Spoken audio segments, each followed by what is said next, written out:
COVID-19. Bersiap sebelum kemarau tiba. Assalamualaikum warahmatullahi. Bismillah. Wassalatu wassalamu ala rasulillah wa ala alihi wa sahbihi wa mawalah. Amma ba'du. Saya Nazar Al-Jibra.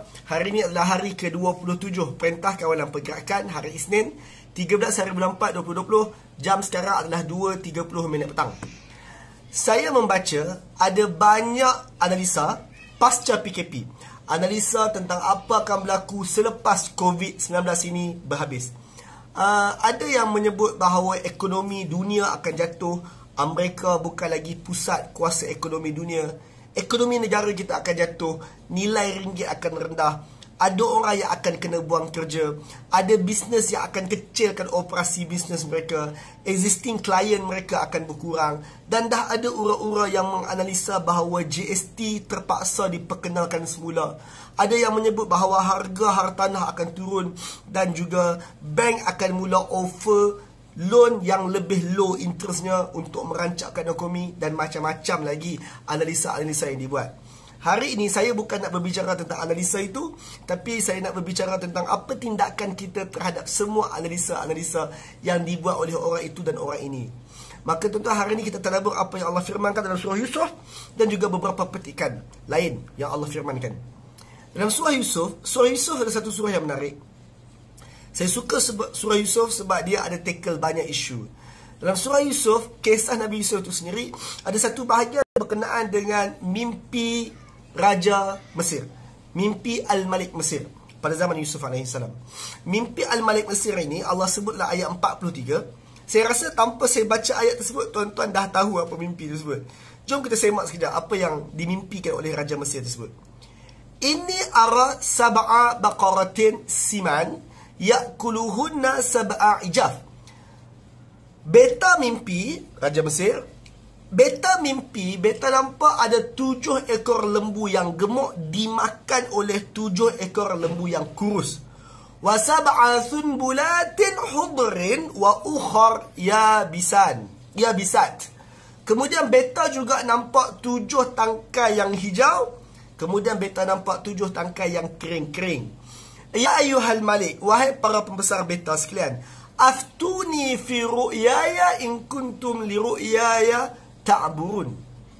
Wahai para pembesar, beritahu beta, terangkan kepada beta takwilan mimpi ini, takbir mimpi ini, analisa mimpi ini, kalaulah kamu semua orang yang tahu untuk takbir mimpi. Tuan-tuan, para pembesar ini, mereka bukan orang yang tak mahir takbir mimpi. Mereka mahir. Kerana pada zaman tersebut, zaman setting kisah ini, memang masyarakat Mesir percaya bahawa Tuhan bercakap dengan manusia melalui mimpi-mimpi. Maka apabila raja ini meminta supaya mereka mentadbir mimpi, itu bukanlah satu benda yang pelik dari segi kebiasaan negara mereka. Tapi jawapan para pembesar ini pelik sikit. Jawapan para pembesar kata apa? Ada ghathu ahlam.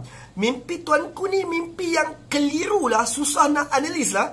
Mimpi tuanku ni mimpi yang keliru.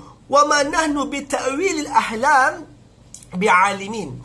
Kami ni bukanlah orang yang mahir dan tahu untuk takwil mimpi yang sebegini. Mimpi sebegini ni pelik. Dia tak ada dalam buku teks. Maka kami tak tahu nak takwilkan mimpi yang sebegini. Jadi tuan-tuan, soalannya simple. Beta mimpi sekian, apa takwilannya? Ingat, apakah soalan tuanku? Soalan tuanku adalah, apa maksud mimpi beta? Apa analisa kamu terhadap mimpi beta? Maka tuan-tuan, kalau saya bertanya tuan-tuan, apakah maksud mimpi tadi? Ya, mimpinya simple. 7 ekor lembu gemuk dimakan 7 ekor lembu kurus, 7 tangkai gandum hijau, 7 tangkai gandum kering. Apa maksudnya? Saya sangat yakin tuan-tuan sudah pun tahu mimpi tadi. Dan tuan-tuan pun sudah tahu apa maksud mimpi tersebut. Kerana mungkin kita mendengar kisah Yusuf ni sejak kecil lagi. Tuan-tuan, cuba jawab. Cuba tuan-tuan jawab. Apa maksud mimpi tu? Saya sangat yakin ini jawapan yang bermain dekat otak tuan-tuan. Tuan-tuan akan kata, tuanku, maksud mimpi tu mudah sahaja. 7 ekor lembu dengan 7 ekor lembu, 7 tangkai gandum dengan 7 tangkai gandum tersebut merujuk kepada 7 tahun yang subur dengan 7 tahun kemarau. Kita, Mesir, akan datang 7 tahun yang subur sekarang, Kemudian kita akan datang pula 7 tahun kemarau. Lepas tu okey macam biasa balik. Itulah jawapan majoriti orang. Sekarang, kalaulah kita berjawab demikian, ataupun kalaulah itulah takwilan untuk mimpi tadi, adakah menjawab soalan tuanku? Jawapannya telah menjawab. Telah menjawab. Tuanku hanya bertanya, apa maksud mimpi beta? Maka kalau nak tanya apa maksud, apa analisa untuk mimpi itu, jawapannya mudah. Mimpi itu bermaksud 7 tahun kemarau, 7 tahun yang subur, kemudian datang 7 tahun kemarau, kemudian habis. Macam biasa balik. Tapi tuan-tuan, adakah itu takwilan mimpi yang Yusuf, hero kita, adakah hero kita Yusuf akan takwilkan sedemikian? Maka tuan-tuan, kita cut short. Akhirnya mimpi ini diceritakan kepada Yusuf, kemudian Yusuf mentakwilkannya. Bagaimana Yusuf mentakwilkan? Adakah Yusuf hanya sekadar memberitahu takwilan kosong, analisa kosong sebegitu? Jawapannya tak. Kalau tuan-tuan sema ayat 47, Yusuf mentakwilkan lebih daripada soalan yang ditanya. Soalan ditanya, apa maksud mimpi beta? Yusuf memberi takwilannya. Yusuf bukan sekadar memberi takwilan kosong. Tuan-tuan dengar, Yusuf telah pun memberi apa kita nak buat untuk mengharungi 7 tahun kemarau tersebut. Dengar apa Allah sebut. Allah quote apa Yusuf sebut dalam ayat 47 surah Yusuf. Yusuf berkata, Tazra'una sab'a sinina da'aba. Tuanku, hendaklah kalian rakyat Mesir bercucuk tanam selama 7 tahun yang subur ni. Fama hasastum fadaruhu fi sumbulih. Kemudian tuanku, arahkan rakyat supaya bila mereka bercucuk tanam, mereka tuai, jangan tuai yang banyak-banyak tu. Jangan tarik, jangan hapuskan semua daripada tangkai mereka. Illa qalilan mimma ta'kulun. Kecuali ambil sikit daripada tangkai gandum tuan-tuan tu, supaya itu yang kalian makan. Yang lebih tu simpan. Banyak simpan, sikit guna. Itu apa Yusuf sebut. Summa, kemudian, ya'ti min ba'di zalika sab'an syidad. Kemudian akan datang 7 tahun yang kemarau teruk. 7 tahun yang menderita. Ya'kulna ma qaddamtum lahunna. Kemudian kalian akan habiskan makanan yang kalian simpan tersebut. Illa qalilan mimma tuhsinun. Kecuali sikit kalian akan tetap simpan juga. Thumma ya'ti min ba'di dhalika 'amun fihi yughathun nas. Kemudian tuanku, akan datang pula tahun-tahun biasa, tahun yang hujan turun semula untuk manusia. Fihi yu'sirun. Waktu tu rakyat Mesir akan petik hasil mereka macam biasa. Jadi tuan-tuan, adakah Yusuf jawab seperti mana yang kita jawab? Adakah Yusuf takwil mimpi itu semudah yang kita takwil mimpi? 7 tahun kemarau, 7 tahun subur, lepas tu okey bla bla bla. Tak. Yusuf bukan hanya mentakwil kosong. Yusuf bukan hanya menganalisa kosong. Yusuf telah go that, lebih dalam daripada tu. Yusuf telah memberi penyelesaian ataupun tindakan yang perlu dibuat setelah analisa itu diambil. Setelah kita tahu tentang glance of masa depan. Tuan-tuan, ini penting. Yusuf pertama, dia telah pun memberitahu bahawa yes, 7 tahun subur, kemudian 7 tahun kemarau, seperti yang banyak otak kita fikir. Yes, Yusuf bercakap demikian. Tapi Yusuf juga beritahu apa nak buat. Yusuf kata, make sure 7 tahun yang subur ini kita ambil, kutip hasil gila-gila, tapi guna sikit yang lain simpan. Nanti waktu 7 tahun yang kemarau tersebut, kita akan guna bahagian yang kita simpan, tapi jangan guna semua. Ada juga sikit yang kita masih simpan. Kenapa ada sikit yang masih simpan? Sedangkan ini kita telah menyimpan lama. Kenapa sikit yang masih simpan? Nanti kita akan go through bahagian tersebut. Kemudian bila datang hari yang biasa, kita akan mengutip hasil kita macam biasa. Maka tuan-tuan, ini benda yang saya nak sampaikan terhadap mana-mana analisa yang kita buat tentang masa depan. Satu, kita selaku orang beriman kena faham bahawa hanya Allah yang tahu tentang masa depan. Kita sangat yakin bahawa hanya Allah yang tahu tentang masa depan. Dua, majoriti orang tidak mahir untuk menganalisa masa depan. Majoriti orang tak mahir untuk menganalisa masa hadapan. Seperti mana majoriti pembesar Al-Malik yang ramai tersebut, pembesar-pembesar di Mesir yang ramai tersebut, mereka tidak mahir untuk analisa masa depan dengan data-data yang mereka ada. Namun, sebahagian orang mahir untuk analisa masa depan. Contoh Yusuf. Yusuf orang yang mahir untuk analisa masa hadapan. Saya nak maklum di sini, sekadar analisa dan sekadar tahu glance of masa hadapan tidak memberi apa-apa manfaat.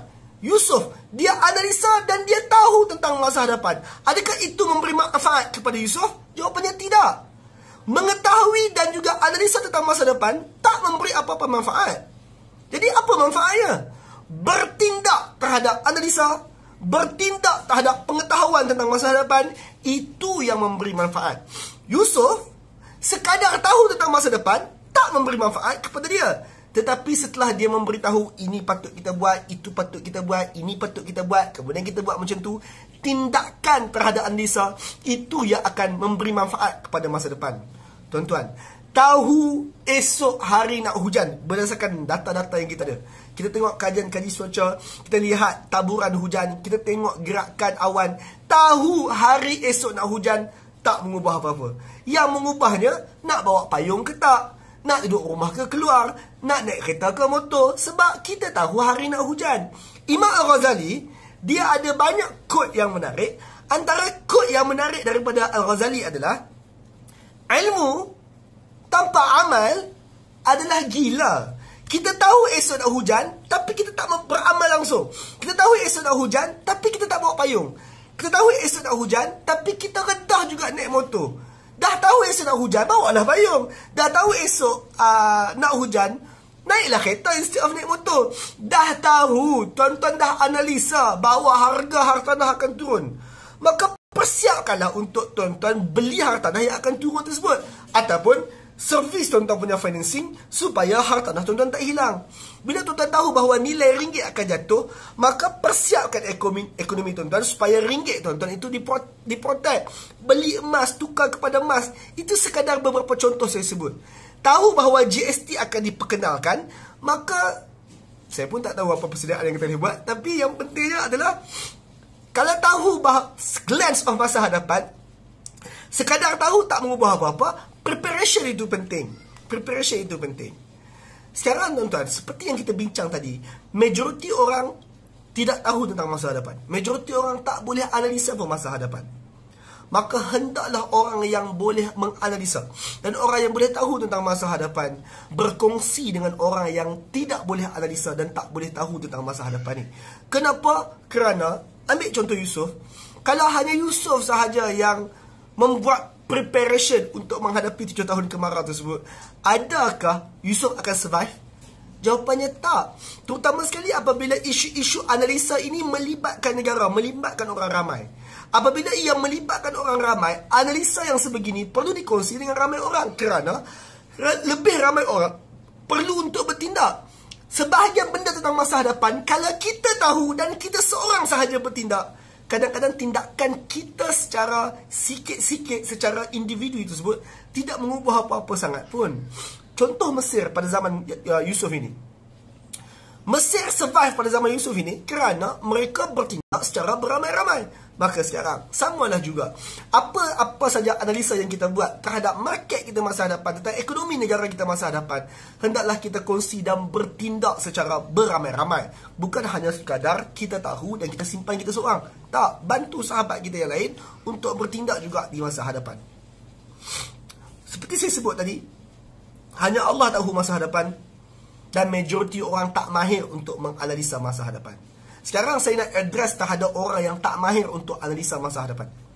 Saya antara orang yang tak mahir untuk menganalisa apakah yang akan berlaku terhadap market kita. Saya tak mahir untuk tahu apakah yang akan berlaku terhadap ekonomi kita. Saya tak mahir. Tapi jom kita tengok apa Allah sebut dalam surah Al-Anfal ayat 60. Al-Anfal ayat 60. Allah berkata, wa'addi lahum mastata'tum min quwwah wa min ribatil khail. Persiapkanlah apa yang kalian mampu dari segala jenis kekuatan. Allah suruh umat Islam bersiap apa saja kita mampu daripada segala bentuk kekuatan. Kemudian Allah highlight satu bentuk kekuatan, min ribatil khail, daripada pasukan-pasukan berkuda yang lengkap, berkelengkapan. Tuan-tuan, ayat ini surah Al-Anfal ayat 60 adalah kesinambungan untuk menghadapi perang-perang yang berikutnya. Perang Badar baru saja berlaku. Tuan-tuan pun tahu umat Islam menghadapi perang Badar dengan sangat kurang persediaan. Maka Allah kata, hendaklah perang Badar baru habis. Ada kemungkinan tak next round ada perang yang lain? Sangat ada kemungkinan. Analisa masa hadapan dengan data-data yang ada pada waktu tersebut, kemungkinan kita akan berperang lagi. Maka Allah arahkan apa? Maka hendaklah kalian menyiapkan kekuatan kalian, persiapkan persenjataan kalian, terutama sekali min ribatil khail, terutama sekali dengan kelengkapan perang yang hebat-hebat, kelengkapan tentera berkuda kalian. Tuan-tuan kena faham, umat Islam pada zaman tersebut, tentera yang paling hebat versinya adalah versi yang naik kuda. Maka Allah kata, persiapkan the highest, maksimum yang kalian boleh persiapkan. Persiapan terbaik. Untuk apa mensiap dengan persiapan terbaik tersebut? Padahal belum tentu perang pun. Dan analisa kita belum tentu betul pun. Allah kata, turhibuna bihi aduwallah wa aduwakum. Untuk persiapan kamu ni, mengurungkan musuh Allah dan mengurungkan musuh kalian. Tapi yang tu saya tak mau sentuh, sebab itu berkaitan dengan perang. Tapi ayat lepas tu Allah sebut, wal akharina min dunihim la ta'lamunahum. Juga untuk kamu menghadapi musuh-musuh yang kamu tak tahu pun kewujudan musuh tu. Kamu tak tahu. Allah ya'lamuhum, tapi Allah tahu tentang mereka. Saya nak maklumkan kat sini, sama ada kita mahir untuk analisa masa depan ataupun kita tak mahir untuk menganalisa masa depan, persiapan yang maksimum itu perlu ada. Sebab apa? Sebabnya adalah kerana kita mungkin akan menghadapi musuh-musuh yang kita tak tahu tersebut. Musuh-musuh yang kita tak tahu tersebut. Jadi, saya nak sebut di sini, hanya Allah yang tahu tentang masa depan. Sama ada mahir analisa ataupun tak mahir analisa, prepare for the worst. Ini perkataannya, prepare for the worst. Kita mahir ataupun tak mahir untuk analisa masa depan, prepare untuk yang paling teruk. Tuan-tuan ingat kisah Yusuf tadi? Yusuf kata, berjimat kecuali sikit saja makan. Kemudian bila musim yang kemarau tersebut, guna kecuali sikit simpan. Soalan, kenapa masih kecuali sikit simpan? Padahal itu waktu kemarau. Waktu kemarau ni lah guna habis apa yang kita telah jimat. Tapi Yusuf tak kata macam tu. Yusuf kata sewaktu kemarau ni guna kecuali sikit kita masih simpan. Kenapa sikit masih simpan? Sebab kadang-kadang analisa kita salah. Kadang-kadang analisa kita salah. Saya bagi contoh. Yusuf. Yusuf alaihi salam, dia menganalisa. Of course, analisa Yusuf sangat tepat kerana ia bersumberkan wahyu. Cuma tu kita ambil iktibar saja. Yusuf, dia menganalisa masa depan. 7 tahun subur dan 7 tahun kemarau. Sekarang saya nak tanya tuan-tuan. Kalau kita berjimat-jimat pada 7 tahun yang subur tersebut, kerana we prepare for the worst, ada kemungkinan tak tahun ke-8 kemarau tak datang? Tahun ke-9 kemarau tak datang? Tahun ke-10 kemarau tak datang? Ya, ada kemungkinan. Kadang-kadang analisa kita tak tepat. Kadang-kadang kita menganalisa, menjangkakan bahawa subur selama 7 tahun, tahun ke-8 akan kemarau. Let's say tahun ke-8 tak kemarau. Adakah rugi apabila kita prepare for the worst? Tak rugi. Tahun ke-10 tak kemarau. Adakah rugi kita telah pun prepare for the worst? Sangat tak rugi. Sekarang, Yusuf kata kemarau itu datang, guna apa yang kita simpan kecuali sikit kita masih simpan. Kenapa sikit masih simpan? Kerana berdasarkan analisa, kemarau akan tamat selepas 7 tahun. Ada kemungkinan tak analisa tu salah? Ada. Mungkin tahun ke-8 masih kemarau. Mungkin tahun ke-9 masih kemarau. Sebab itu Yusuf ajar untuk prepare for the worst. Guna yang kita simpan kecuali sikit kita masih simpan. Masih simpan. Kenapa? Kerana mungkin tahun ke-8 belum habis. Tahun ke-9 kemarau belum habis. Prepare for the worst. Yusuf ajar kita. Allah ajar kita melalui surah Yusuf dan melalui surah Al-Anfal tadi, prepare for the worst. Maka sekarang, mendengar banyak analisa-analisa yang pelbagai tentang keadaan negara kita masa hadapan, prepare for the worst. Preparekan mental kita, preparekan persiapan kewangan kita, preparekan kemahiran kita, dan doa, banyak-banyak doa, banyak-banyak doa. Tuan-tuan, hidup tak selalunya indah, langit tak selalunya cerah. So, prepare for the worst. Hari ini saya akhiri dengan apa yang Allah firmankan dalam surah Al-Hashr ayat 18. Al-Hashr ayat 18. Allah berfirman, ya ayyuhallazina amanu, wahai orang-orang yang beriman, ittaqullah, takwa kepada Allah, wal tanzur nafsun ma qaddamat lighadin. Hendaklah setiap orang perhati lihat apa yang dia telah dahulukan untuk hari esok. Semua orang kena perhati, tengok apa yang dia telah prepare untuk hari esok. Tuan-tuan, ayat ini Allah menyeru kita untuk kita lihat apa yang kita telah pun standby, untuk kita prepare tentang hari esok. Tuan-tuan, hari esok dalam ayat ini adalah esok, lusa, minggu depan, dan juga hari akhirat. Yes? Fokus satu orang Muslim mestilah hari esok yang paling esok, iaitu akhirat. Tapi tuan-tuan, meskipun kita fokus akhirat, jangan kita tinggalkan bahagian dunia kita. Prepare for the worst untuk dunia kita, prepare for the worst untuk akhirat kita. Wallahu alam. Maka tuan-tuan, saya seru semua untuk teruskan menyumbang ke tabung bantuan bencana negara untuk kita membantu frontliner kita menghadapi COVID-19 ini head to head di depan, di barisan hadapan. Bank Muamalat, nombor akaunnya ada dekat description video ni.